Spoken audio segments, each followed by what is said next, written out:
अपने व्यस्ततम कार्यक्रम से इस वेबिनार को समय दिया। अब मैं माननीय प्रधानमंत्री जी से निवेदन करता हूं कि वे अपना उद्बोधन देकर हमें मार्गदर्शन प्रदान करने का कष्ट करें। नमस्कार। बजट के बाद बजट से जुड़े वेबिनार में आप सबकी उपस्थिति बहुत अहम है। इस कार्यक्रम से जुड़ने के लिए आप सभी का धन्यवाद। इस वर्ष का बजट हमारी सरकार के तीसरे टर्म का पहला पूर्ण बजट था। इस बजट में हमारी नीतियों में निरंतरता दिखी ही है, साथ ही विकसित भारत के विजन में नया विस्तार भी दिखा। बजट से पहले आप सभी स्टेक होल्डर्स ने जो इनपुट दिए, जो सुझाव दिए, वो बजट बनाते समय बहुत काम आए। अब इस बजट को और ज्यादा प्रभावी रूप से नीचे उतारने में, सही में उसका अच्छे से अच्छा, जल्दी से जल्दी आउटकम मिले, सारे निर्णय नीतियां प्रभावी बने, उसमें आप सबकी भूमिका और बढ़ गई है। साथियों,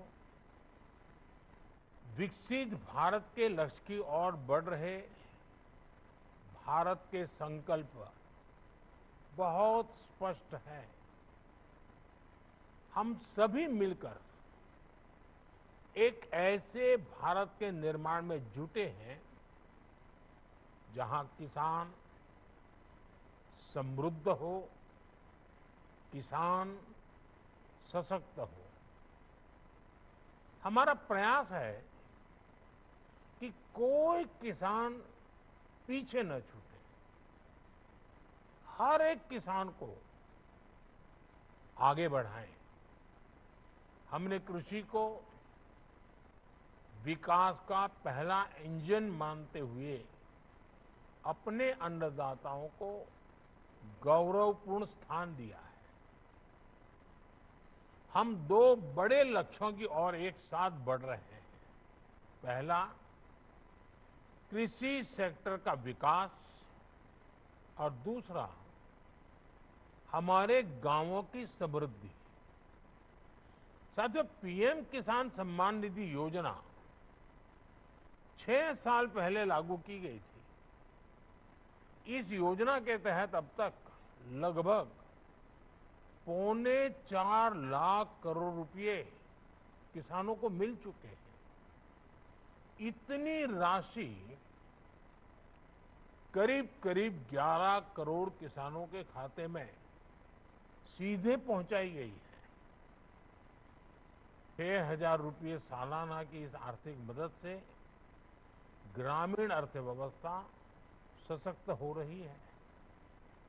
हमने एक किसान केंद्रित डिजिटल इंफ्रास्ट्रक्चर तैयार किया है ताकि देश भर के किसानों तक इस योजना का लाभ पहुंच सके। यानी इसमें किसी बिचौलिए के घुसने या लीकेज की गुंजाइश ही न रहे। नो कट की कंपनी। ये इस बात का उदाहरण है कि अगर आप जैसे एक्सपर्ट और विजनरी लोग, अगर उनका सहयोग होता है तो योजना जल्द से जल्द सफल होती है और ज्यादा अच्छा परिणाम देती है। आपके योगदान से किसी भी योजना को पूरी मजबूती और पारदर्शिता के साथ धरातल पर उतारा जा सकता है। मैं इसके लिए आप सबके सहयोग की और हमेशा सक्रिय सहयोग देने के लिए आपकी सराहना करना चाहूंगा। अब हम इस साल के बजट की घोषणाओं को जमीन पर उतारने के लिए मिलकर के तेजी से काम करें, ये आवश्यक है। इसमें भी आपका सहयोग पहले की भांति तो मिलेगा ही, लेकिन और ज्यादा मिले, और व्यापक मिले, हर सेक्टर में मिले। साथियों, आप जानते हैं आज भारत का कृषि उत्पादन रिकॉर्ड स्तर पर है। 10-11 साल पहले जो कृषि उत्पादन 265 मिलियन टन के करीब था, वो अब बढ़कर 330 मिलियन टन से ज्यादा हो गया है।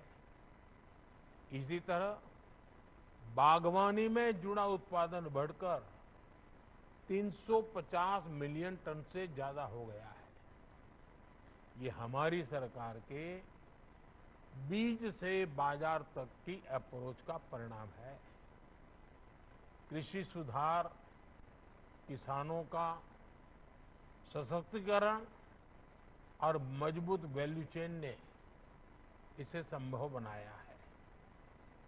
अब हमें देश के एग्रीकल्चर पोटेंशियल का पूरा इस्तेमाल करके और भी बड़े टारगेट तय पाने तक पहुंचना है।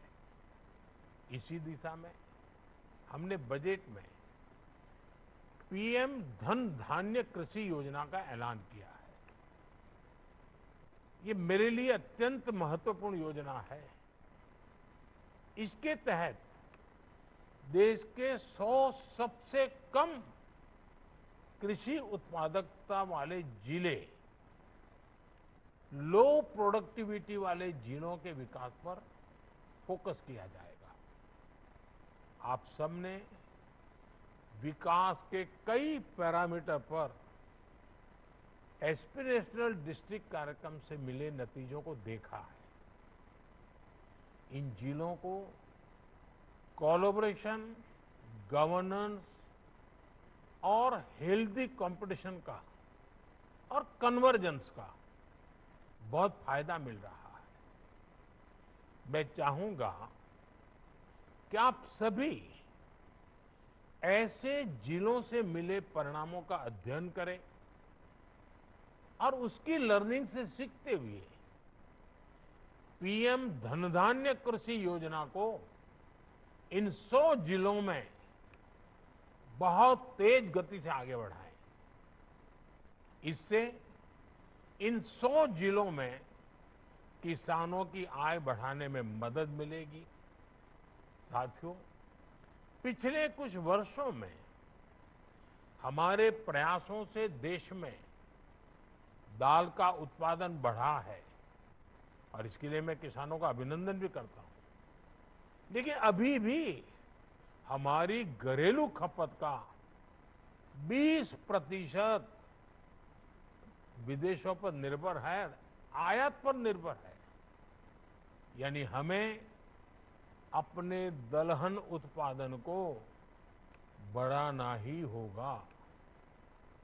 हमने चने और मूंग में आत्मनिर्भरता हासिल कर ली है, लेकिन हमें तुअर, उड़द और मसूर के उत्पादन को बढ़ाने के लिए और तेजी से ज्यादा काम करना ही है। दाल उत्पादन को गति देने के लिए आवश्यक है कि उन्नत बीजों की सप्लाई बनी रहे और हाइब्रिड किस्मों को बढ़ावा दिया जाए। इसके लिए आप सभी को जलवायु परिवर्तन, बाजार की अनिश्चितता और दाम में आने वाले उतार चढ़ाव जैसी चुनौतियों के समाधान पर फोकस करना होगा। साथियों, पिछले दशक में आईसीएआर ने ब्रीडिंग प्रोग्राम में मॉडर्न टूल्स और कटिंग एज टेक्नोलॉजीज का इस्तेमाल किया। इससे 2014 से 2024 के बीच अनाज, तिलहन, दालें, चारा, गन्ना, विभिन्न फसलों में 2,900 से अधिक नई किस्मों का विकास हुआ। आपको ये सुनिश्चित करना होगा कि हमारे देश के किसानों को ये नई वैरायटीज सस्ती दर पर मिलती रहे। हमें ये भी सुनिश्चित करना होगा कि किसानों की उपज मौसम के उतार चढ़ाव से प्रभावित ना हो। आप जानते हैं कि बजट में इस बार अधिक उपज वाले बीजों के लिए राष्ट्रीय मिशन शुरू करने की घोषणा हुई है। इस कार्यक्रम में अभी जो प्राइवेट सेक्टर के लोग हैं उन्हें मैं विशेष तौर पर कहूंगा कि इन बीजों के प्रसार पर जरूर फोकस करें। ये बीज छोटे किसानों तक पहुंचने लगे, इसके लिए इन्हें सीड चेन का हिस्सा बनना होगा। और ये काम हमारा है कि हम कैसे बने। साथियों, आप सब देख रहे हैं आज लोगों में पोषण को लेकर काफी जागरूकता बढ़ी है। इसलिए बागवानी, डेयरी और फिशरी प्रोडक्ट्स की बढ़ती मांग को देखते हुए इन सेक्टर्स में काफी इन्वेस्टमेंट किया गया है। फल और सब्जियों का उत्पादन बढ़ाने के लिए अनेक कार्यक्रम चलाए जा रहे हैं। बिहार में मखाना बोर्ड के गठन की घोषणा भी की गई है। मेरा आग्रह है कि आप सभी stake holders diverse nutritional foods के प्रसार के लिए नए रास्ते तलाश करें। ऐसे पोषण युक्त खाद्य पदार्थों की पहुंच देश के कोने कोने में और ग्लोबल मार्केट तक होनी चाहिए। साथियों, 2019 में हमने पीएम मत्स्य संपदा योजना को लॉन्च किया था। इस सेक्टर के वैल्यू चेन को मजबूत बनाने, इंफ्रास्ट्रक्चर तैयार करने और इसे आधुनिक बनाने की दिशा में ये एक महत्वपूर्ण कदम था। इससे मछली पालन के क्षेत्र में प्रोडक्शन, प्रोडक्टिविटी और पोस्ट हार्वेस्ट मैनेजमेंट बेहतर करने में मदद मिली। बीते वर्षों में कई योजनाओं के माध्यम से इस सेक्टर में निवेश भी बढ़ाया गया, जिसके परिणाम आज हमारे सामने है। आज फिश प्रोडक्शन 2 गुना हो चुका है। हमारा निर्यात भी 2 गुना हो चुका है। हमारा प्रयास है कि इंडियन एक्सक्लूसिव इकोनॉमिक जोन और खुले समुद्र से सस्टेनेबल मछली पालन को बढ़ावा मिले। इसके लिए एक कार्य योजना तैयार की जाएगी। मैं चाहूंगा आप सभी इस सेक्टर में ईज ऑफ डूइंग बिजनेस को बढ़ावा देने वाले आइडियाज पर मंथन करें और उस पर जल्द से जल्द काम शुरू करें। इसके साथ ही हमें अपने पारंपरिक मछुआरे साथियों के हितों की रक्षा भी सुनिश्चित करनी होगी। साथियों, हमारी सरकार ग्रामीण अर्थव्यवस्था को समृद्ध बनाने के लिए प्रतिबद्ध है। पीएम आवास योजना ग्रामीण, इसके तहत करोड़ों गरीबों को घर दिया जा रहा है। स्वामित्व योजना से संपत्ति मालिकों को रिकॉर्ड ऑफ राइट्स मिला है। हमने सेल्फ हेल्प ग्रुप की आर्थिक ताकत बढ़ाई है, उनको मदद बढ़ाई है। प्रधानमंत्री ग्राम सड़क योजना से छोटे किसानों और कारोबारियों को फायदा हुआ है। हमने 3 करोड़ लखपति दीदी बनाने का लक्ष्य रखा है। हमारे प्रयासों से 1.25 करोड़ से ज्यादा बहनें लखपति दीदी बन चुकी है। इस बजट में ग्रामीण समृद्धि और विकास के कार्यक्रमों के ऐलान से रोजगार के अनेक नए अवसरों की संभावना बनी है। स्किलिंग और टेक्नोलॉजी में निवेश से नए मौके बन रहे हैं। आप सभी इन विषयों पर जरूर चर्चा करें कि कैसे अभी चल रही योजनाओं को और प्रभावी बनाया जाए। इस दिशा में आपके सुझाव और योगदान, इससे सकारात्मक परिणाम जरूर मिलेंगे।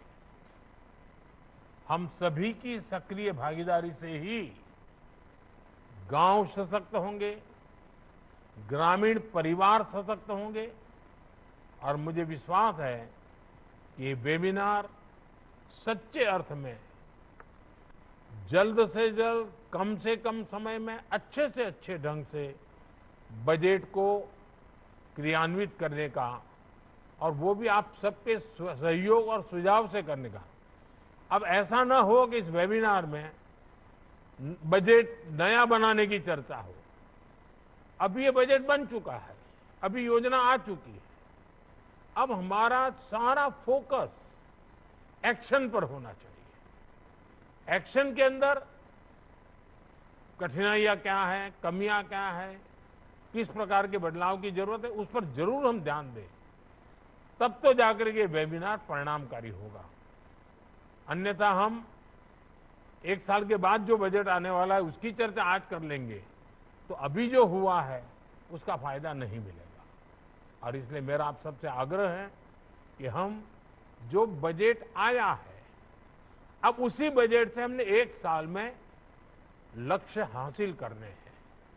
और उसमें सरकार अकेली नहीं, इस क्षेत्र के सभी स्टेक होल्डर्स एक दिशा में, एक मत के साथ, एक लक्ष्य के साथ चल पड़े। यही एक अपेक्षा के साथ आप सबका बहुत बहुत धन्यवाद।